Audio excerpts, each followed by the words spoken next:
ജർമ്മനിയിൽ ക്രിസ്തുമസ് മാർക്കറ്റിന് നേരെയുള്ള ഭീകരാക്രമണ പദ്ധതി പൊളിച്ച് ജർമ്മൻ സുരക്ഷാ ഉദ്യോഗസ്ഥർ. ജർമ്മനിയിലെ ക്രിസ്തുമസ് മാർക്കറ്റിനെ ലക്ഷ്യമിട്ട് നടത്താനിരുന്ന വൻ ഭീകരാക്രമണ പദ്ധതിയാണ് ജർമ്മൻ സുരക്ഷാ സേന തകർത്തത്. സംഭവവുമായി ബന്ധപ്പെട്ട് തീവ്ര ഇസ്ലാമിസ്റ്റ് ആശയങ്ങളിൽ ആകൃഷ്ടനായ അഫ്ഗാൻ പൗരനെ പോലീസ് അറസ്റ്റ് ചെയ്തു.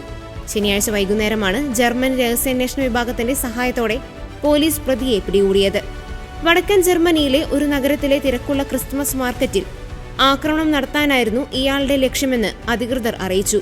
ജനക്കൂട്ടത്തിനിടയിലേക്ക് ട്രക്ക് ഓടിച്ചു കയറ്റിയോ സ്ഫോടക വസ്തുക്കൾ ഉപയോഗിച്ചോ വലിയ തോതിലുള്ള നാശനഷ്ടങ്ങൾ വരുത്താനാണ് ഇയാൾ പദ്ധതിയിട്ടിരുന്നത്.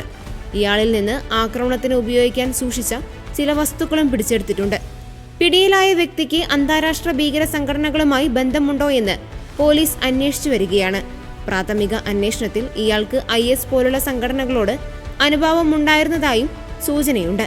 ജർമ്മനിയിൽ സുരക്ഷാ ഭീഷണി നിലനിൽക്കുന്ന സാഹചര്യത്തിൽ എല്ലാ പ്രധാന നഗരങ്ങളിലും സുരക്ഷ ശക്തമാക്കാൻ ആഭ്യന്തര മന്ത്രാലയം നിർദ്ദേശം നൽകിയിട്ടുണ്ട്.